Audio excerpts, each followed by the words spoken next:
Have you ever set a goal and then watched it quietly slip out of sight, only to find yourself wondering, why can't I just follow through? Good news, you're not lazy, you're not broken, you're just human. But here's the truth that a lot of productivity gurus don't like to mention. Willpower alone won't save you. What will? A habit called self-accountability. And today we are going to explore how to build it. From the neuroscience behind why we quit in the first place to the exact steps that will help you to show up for yourself consistently. This isn't about perfection, it's about progress you can trust. Let's dive in. So what is self-accountability? Well, it's about being your own boss, but not in the hustle culture sense, but in the human sense. Like writing that proposal on Friday, not because your manager reminded you to, but because you promised yourself. Think about it like making your bed or washing your dishes because it matters to you, not because someone else told you to. And it's not about being hard on yourself about these things. It's about being honest and intentional, self-aware. Because the commitments you make to yourself are just as important as the ones you make to other people. So that all sounds fine. It can also sound really hard. But the good news is that self-accountability isn't something you're just born with. It's a skill that you can learn over time, and it strengthens the more that you use it. People who get good at this aren't some secret society of ultra-disciplined people. They're just people who built momentum and got into the habit of showing up for themselves over and over again. It's like a muscle. Use it regularly and it becomes second nature and grows stronger and stronger. If you neglect it, it atrophies. But the best part is that anyone can train it. So let's talk about some steps to do that. Here's how to make it stick, backed by behavioral science and lived experience. First of all, let's make your goals living, not just smart. Smart goals are great, but it's not really about the setting of the goals. It's about letting them collect dust. Turn them into micro actions that are very specific. Things like,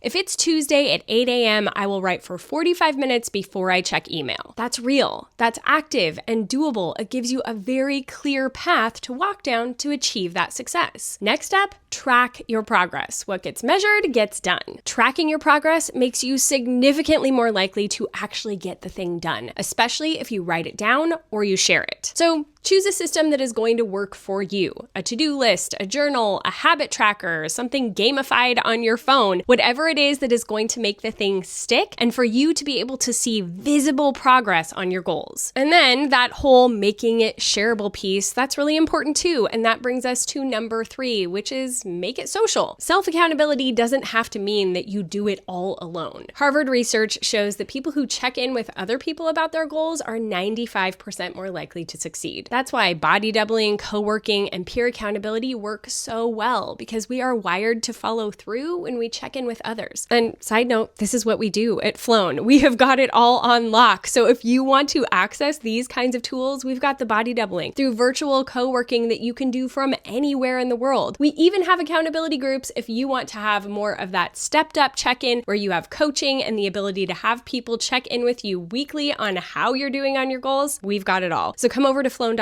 or go to the link in our description to be able to find out more and get 30 days for free. But now let's get back to step number 4, which is using if-then plans. Implementation intentions reduce decision fatigue, which is like a fancy way of saying that if you have an if-then statement, it helps you to not have to get into your head about what comes next. You already have decided in advance that if it's 9 a.m., then you will write your project brief. Or if you feel overwhelmed, you will take a 10-minute walk. You create these rules basically for yourself that allow you to not have to think in the moment and just do the thing that you already decided. This eliminates you having to waste energy on debating with yourself or trying to figure out what comes next because you already know. Number 5 is creating a contract with yourself. Write it down, tie it to a deadline, add a reward, or maybe even a consequence. People are more motivated by loss than gain, according to behavioral economics. So betting on yourself and upping the stakes a little bit is actually surprisingly effective. But also, that brings us to number 6, which is self-compassion. Accountability absolutely does not mean beating yourself up. Be honest, but gentle. When something doesn't go exactly the way that you wanted it to, say, okay,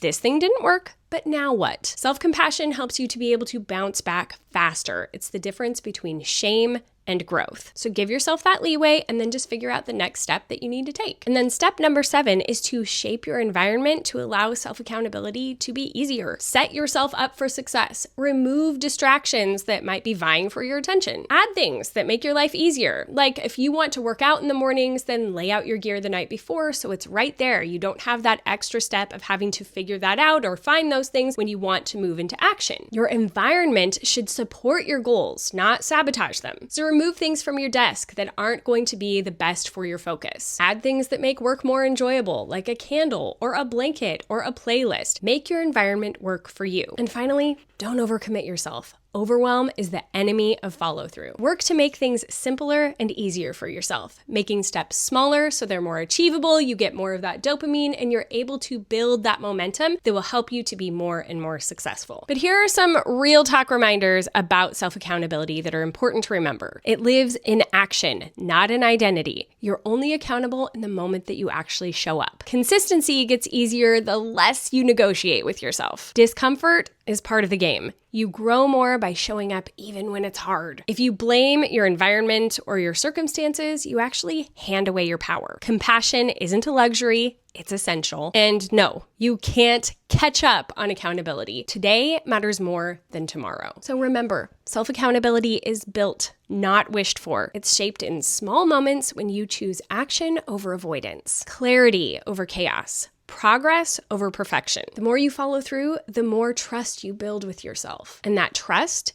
that's your engine to keep on going. So start small. Pick just one idea from this video and apply it this week. Then let it ripple and see the effects that it has on your life. And if it helps you to actually be able to see these steps and read it in a written out format, we actually have an article all about this over on flown.com that I have in the description below. So you've got a tangible resource to be able to refer back to as you figure out which of these steps you want to apply to your week today. And we would love to know in the comments below which of these tips you are going to try. Community matters so much to us, and we want to hear back from you. So let us know in the comments below and make sure that you follow and subscribe so you can see these videos every week to get more and more productivity tips from flown.com.